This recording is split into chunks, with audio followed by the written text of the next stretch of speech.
Assalamualaikum dan salam sejahtera. So, untuk topik hari ni saya nak terangkan tentang trading setup. Okay, so trading setup ni adalah salah satu cara untuk cara kita masuk ataupun entry sesuatu saham tu. So, sebelum ni saya ada share video pasal macam mana nak develop trading setup kan. So, saya buat lagi satu penambahan dan juga contoh chart. So trading setup ni terbahagi kepada dua lah. Nanti yang untuk video kali ni saya share tentang macam mana kita nak buy. And then next video saya share juga antara sell rule. So ada buy and sell rule lah. So trading setup ni terbahagi kepada dua. So first adalah buy on weakness. Okay, buy on weakness. So selalunya buy on weakness ni selalunya dia low volume lah. Dia volume tengah very low.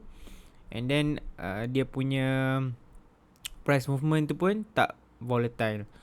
And then seterusnya adalah buy on strength. Okay, buy on strength ni lebih kepada setup yang mempunyai high volume lah. Maksudnya dari segi bila kita trade tu tengah ramai orang queue harga and then price bergerak laju. So ada dua cara untuk masuk. So buy on weakness ataupun buy on strength. Okay, untuk buy on weakness kita boleh tengok seperti trading setup yang ada adalah pullback kepada EMA 10, EMA 20 dan juga MA yang lebih tinggi time frame 50, 100 dan juga 200. So seterusnya adalah tight price action ataupun build up area. Kita panggil sini adalah di mana area-area yang sebelum breakout pending breakout. And then ada juga yang masuk within the base. Maksudnya within the base ni adalah sebelum chart pattern tu complete, dia buy dekat near moving average. So dia tak ada right or wrong. Dia based on preference masing-masing lah. Kalau yang jenis sabar, yang jenis boleh hold, boleh tunggu, boleh hold few months, so it's okay. Boleh je nak beli untuk buy on weakness. So kalau buy on strength ni lebih kepada short term trading lah. Short term trading lebih kepada buy on strength ni kita perlu jaga timing. Timing tu sangat penting lah untuk buy on strength. Kita nak masuk tu dekat area breakout yang tak jauh daripada support.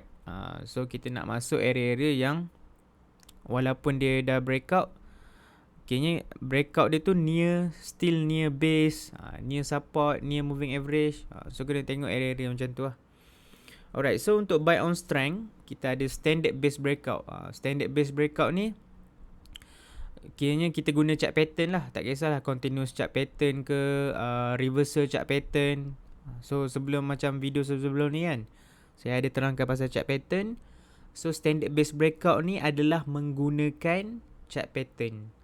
Okay, seterusnya adalah menggunakan horizontal breakout all time high ataupun 52 week high. So horizontal breakout ni selalunya kita gunakan horizontal support and resistance lah.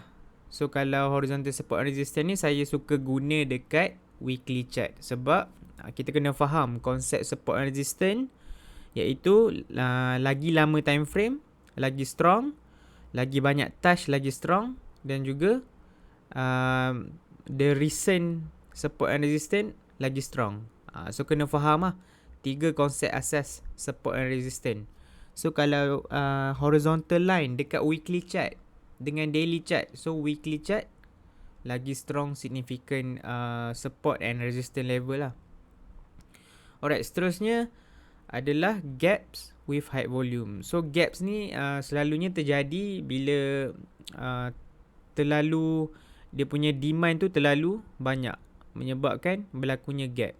So gap ni terbahagi pula kepada tiga. Breakaway gap, runaway gap, exhaustion gap. So kita nak masuk area-area breakaway gap lah. Breakaway gap ni maksudnya dia gaps tapi dia berlaku dalam konteks trend, dia berlaku pada permulaan trend. Itu adalah breakaway gap.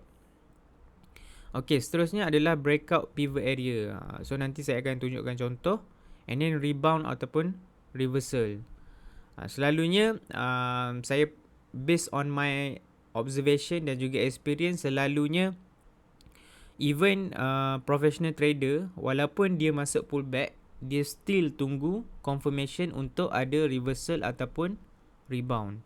Dia tak beli on the way stock tu jatuh.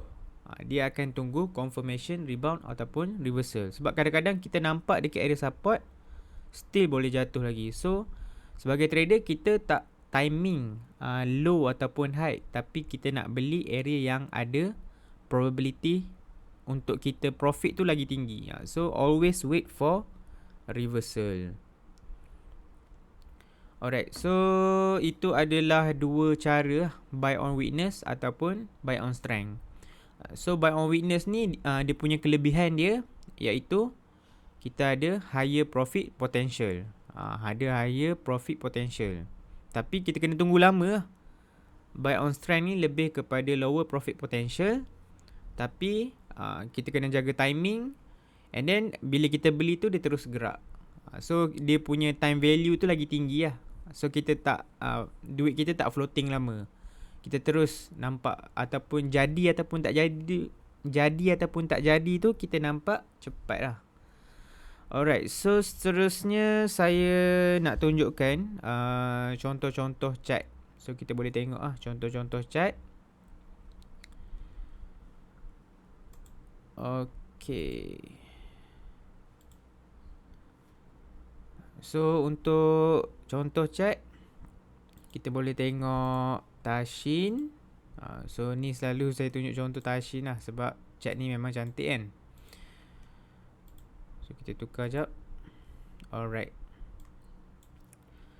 So kalau buying on weakness ni, selalunya dia beli dekat area-area yang low volume lah. Low volume dan juga dekat near moving average. Contohnya dekat area sini. So nampak dekat area sini very low volume. So itu adalah tanda-tanda sign of weakness. Contohnya kat sini kita nampak ada volume masuk kan. Kita nampak ada volume masuk. So dia test balik moving average. Yang sabar. Memang very low risk punya area lah. Very low risk punya area. Tapi kena sabar. Itu dia punya. So siapa yang dalam saham ni, siapa yang jenis boleh hold lama, faham phases dan juga flow dalam market, so dia akan buat profit potential lagi tinggi lah. So dekat sini kita nampak kita boleh lukis trend line kan. Kita boleh lukis trend line. Okay, so dekat sini kita dah nampak, kat sini boleh buy on strength. Okay, buy on strength. Okay, buy on strength kat sini kalau ada dua gabungan trading setup, iaitu dia breakout trend line dan juga ada up gap. So kalau ada dua gabungan trend line ni, so kita tahu probability dia untuk jadi ataupun untuk kita profit lebih tinggi lah. So kat sini dia ada up gap. Kalau perasan kat sini dia ada up gap. Alright, and then dia breakout trend line. Lepas tu kita nampak dia ada pullback. Dia ada pullback ke EMA 10. Warna biru ni EMA 10. So nampak ada pullback kat sini, ada doji kan. So kalau selalunya professional trader, dia akan wait for confirmation the next candle lah. Dah ada candle reversal candles, seterusnya baru dia entry. Alright, so kat sini pun kita nampak ada pullback EMA 10. So bila dia dah buat satu kenaikan yang banyak macam ni, selalunya dia akan test MA yang lebih signifikan lah. MA yang lebih kita panggil MA yang lebih tinggi lah. MA 50. Selalunya MA 50 lah. MA 50 ni kita panggil important area lah. Important area untuk trader-trader. Sebab kebanyakan big fund pakai, retail trader pakai. So dia antara area of value yang penting lah. So kalau tengok dekat sini, lepas dia buat kenaikan, dia ada test MA50. Alright, so kat sini kita panggil another buy on weakness lah. Sebelum chart pattern tu complete, dia ada test, ada pullback ke MA50. So kat sini dia ada rebound ataupun reversal dekat candle 10 Februari 21 ni. So dia ada rebound ataupun reversal. So kita boleh masuk untuk buy on strength. Siapa yang kadang-kadang ada yang tanya kan, boleh masuk dah ke? Itu adalah decision trader tu sendiri kena buat lah. Kalau tengok kat sini ada tight price action dan juga pullback ke MA50. So kat sini kita nampak ada tight price action dan juga pullback ke MA50. So yang penting you kena tahu apa you masuk, kat mana you nak cut loss. So kat sini kita nampak ada consolidation area. So cut loss level kita kat mana? Cut loss level kita dekat area sini lah, dekat low of consolidation area. So kalau nak beli buy on strength, ini kita panggil breakout pivot.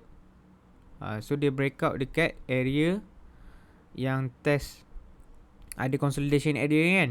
So dia breakout pivot. So pivot ni based on preference masing-masing lah.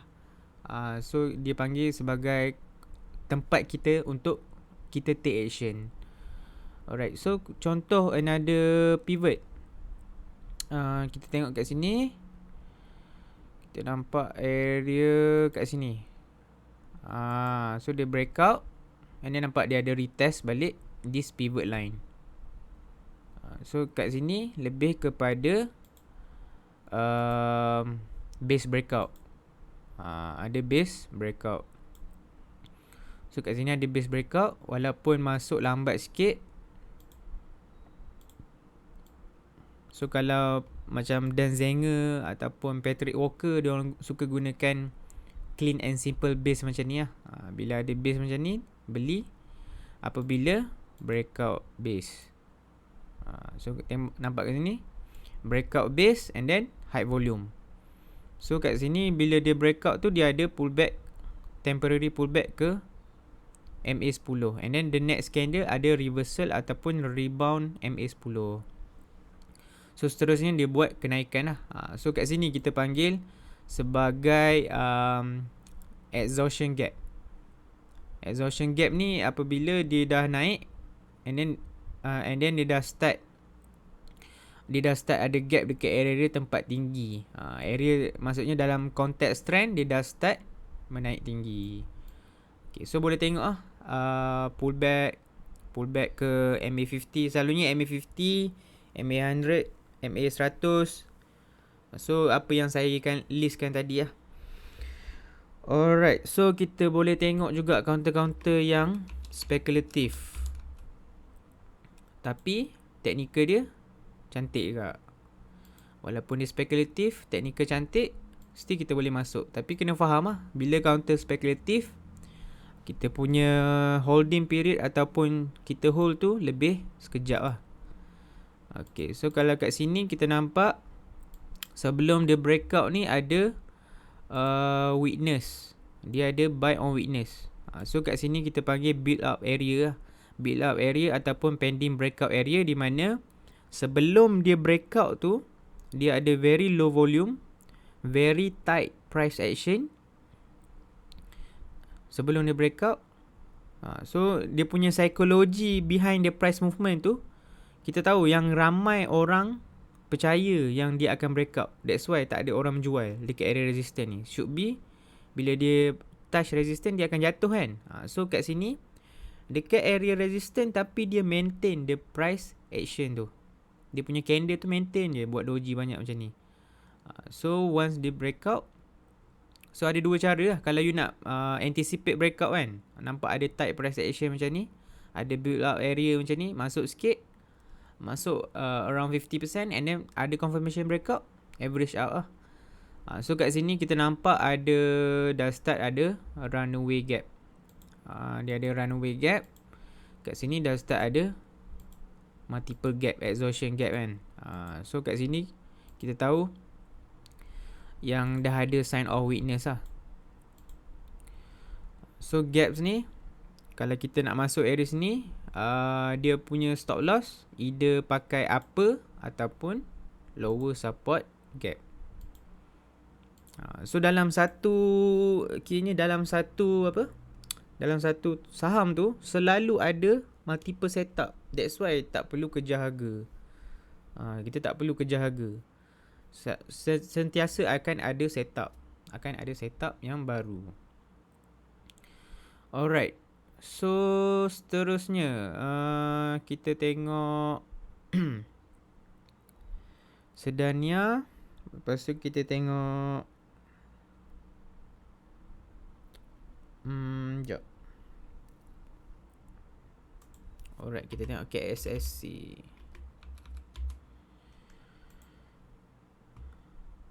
So kita tengok KSSC. So kat sini ada, kita tengok weekly kan. Kita boleh lukis dia punya pattern. Dia punya pattern kita boleh lukis. Kalau macam kita tak sure, dekat weekly daily tu macam nampak tak nampak je, so kita try buka weekly. So, lagi jelas lah pattern tu sebab candle lagi sikit kan. Alright, so nampak kat sini dia dah start ada lama dia stay dekat MA 200, tapi price tu tak pergi mana, dia still buat base. So kat sini nampak ada up gap. So kat sini kita panggil breakaway gap. Dia ada gap tapi dia permulaan. Dalam konteks trend, the overall trend dia awal. Dia dekat area awal. Gap yang dekat area awal. So kat sini memang cantik lah nak masuk. So bila dekat alright, so dekat area sini kita nampak ada double inside days. Inside day ni maksudnya candle ni duduk dalam high dengan low candle sebelum. Candle ni duduk dalam high dengan low candle sebelum. So ada double inside day. Double inside day ni dia punya psychology price movement dia adalah volatility tu dah start decreasing. So itu adalah another short term area untuk kita masuk lah. So nampak kat sini ada double inside day, boleh buka hourly ataupun 50 minutes. So nampak kat sini ada pullback ke MA20 dekat hourly chart. So itu adalah contoh-contoh contoh-contoh trading setup lah. So ada dua. Okay, ada dua. Buy on weakness dan juga buy on strength. So boleh salin ni, boleh catat. So boleh back test lah. Tak apa, slowly back test. Yang mana berkenan. So bila you back test tu, okay, try buy on weakness, try buy on strength. Nampak mana lagi banyak win rate. So mana, okay, kita back test. Nampak buy on strength lagi kena, lagi banyak apa, profit potential lagi banyak, and then win rate pun lagi tinggi. So just apa ni, just fokus dekat buy on strength lah. Ataupun yang lebih bagus adalah sebagai trader ni kita kena ada flexibility. Flexibility ni di mana buy on weakness kita boleh buat, buy on strength pun kita boleh buat. So kena ada flexibility based on market condition. So itu saja untuk video trading setup. Saya harap dapat menambah ilmu, iaitu kita panggil tools lah, untuk menambah tools cara trading. So that's all for me. Thank you so much. Assalamualaikum.